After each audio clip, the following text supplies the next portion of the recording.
Emeralds, the villagers' currency which Mojang has made way too OP, and the only reason why we on Superflat SMP are able to access many of Minecraft's features. So what if, after building this insane 372 villager trading hall, I locked myself up inside it for 100 days to get as rich as possible, starting from just a single emerald.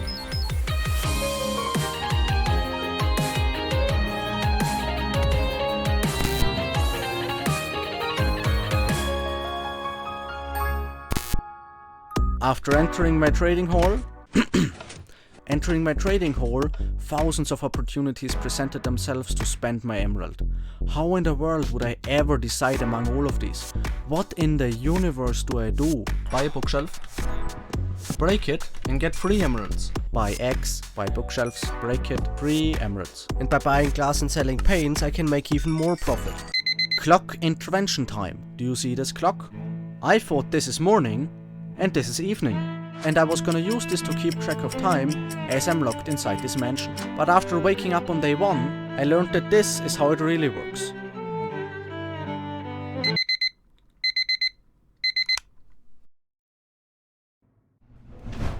I bought glass and sold paints. Bought glass, sold paints. Buy low, sell high. Buy low, sell high. As the days went on, I made more and more emeralds and used that money to make even more emeralds. This is right. It felt so right. Yeah, maybe workers are in pain, but I'm getting rich. I founded my first company, Glass Inc., to move to Ireland and pay no taxes. So I bought and sold, and bought and sold, and bought and sold, and bought and sold, and bought and sold, and bought and sold, and bought and sold, and bought and sold, and bought and sold, and bought and sold.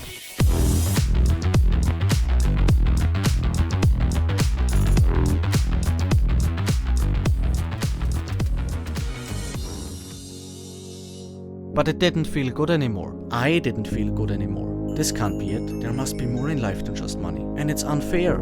I can't keep exploiting people like this. It's inhumane. I'll stop. Out of the good of my heart. Just kidding. That's not what happens to rich people. But the prices got increased on day 11, so I'm gonna stop buying for now, and after achieving mastery in the primary US religion, adapt to the second one. The more weapons, the safer. I spent my riches on mass amounts of swords, axes, hoes, pickaxes, shovels and armor on day 11, 12, 13, 14 and 15. That day I finished 1 double chest of everything and continued by buying campfires. Useless items on the surface, but among the most beautiful decorative blocks if used correctly. So hopefully I'll need them at some point. Then I bought golden carrots and even more of those, as well as enchanted books and lanterns on the following day. After 17 days I decided to buy everything cartographers have to offer. Clocks, compi, lanterns and goddamn expensive name tags. Repeat that for day 18, but after my spending spree I was suddenly broke. So I bought again and sold again. I actually sold for days. I also bought some more on day 20 and sold until on day 23 and 24 I bought enough name tags to own an entire 18 stacks. The first quarter of my time here passed as I bought more librarian accessories. And as I did that I started thinking about libraries. Magical places really. Among the only modern places where precious things like knowledge and wisdom is often shared willingly for little to no money with everyone. Scientific, mathematic and historical facts. Or architectural facts like the existence of tiny milk doors in old houses through which people receive their milk from milk delivery subscriptions. Wake up, you need to get trading. Well, what I was trying to tell you was that you should subscribe. You might not get my milk, but you'll get more videos with fun facts about subscriptions. I promise. More librarian accessories were bought on days 26 and 27, as I also kept my company profitable in the meantime, which was the thing I then focused on again, until day 41, by buying and selling. On day 41, instead of selling glass and buying more, I sold glass and bought more. But like for my private stockpile as opposed to corporate ventures. More of the same happened from day 42 to day 47, but additionally I also bought lanterns and item frames. On day 38 my last remaining paint supplies were traded off, and in addition I bought more private glass. I bought more bananas the following few days. On number 40 I also started acquiring campfires again. The next day I got bookshelves to later break and exchange for enchanted books, and to do that more quickly I bought an efficiency free axe. Day 42. The day that answered everything. Well, not really, but an unusual amount of stuff happened that day. I finished collecting 4 double chests of golden carrots, started mining bookshelves, and realized my more efficient axe was in fact Silk Touch. You could say that was a bit of an accident. Anyway, I bought another one, got all my books, and only then realized that I had accidentally secured an iron one. So I bought another one for the 3rd time within 2 days and started investing in enchanted books. This continued the successive day, on which I also made a drastic decision. For over 7 hours I had worked on this video, vowing to extract all the value created from this one initial holy emerald. But I was about to sin, breaking my oath, because to properly label my enchanted book storage, I needed to get wood. An impossible task for me, which prompted me to cheatingly use some of the dark oak stored in my ender chest.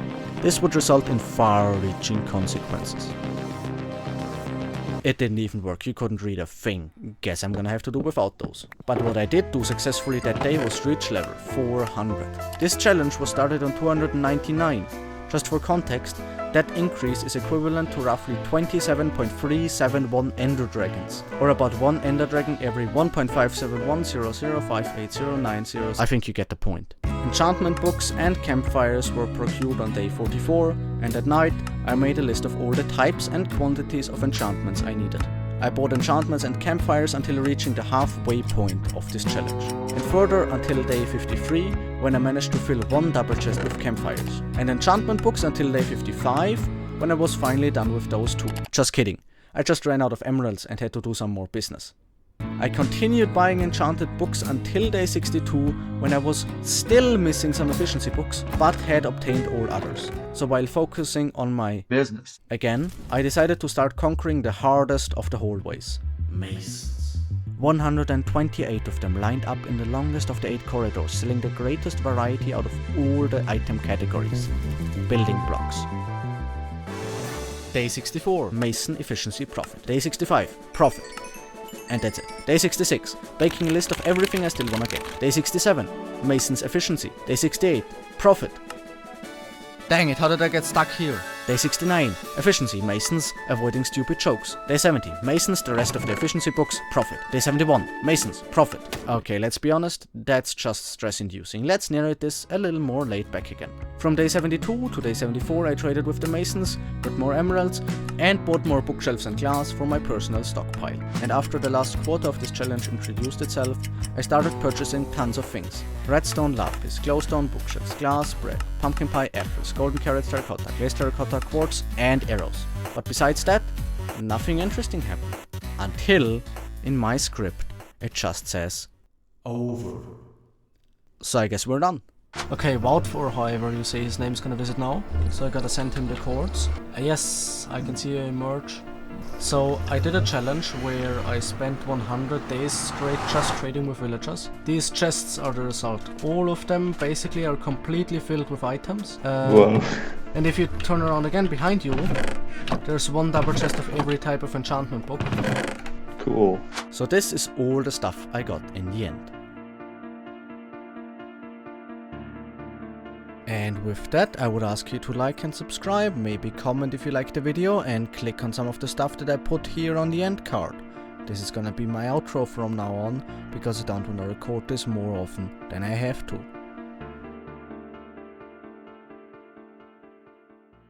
Dance, potato boy, dance!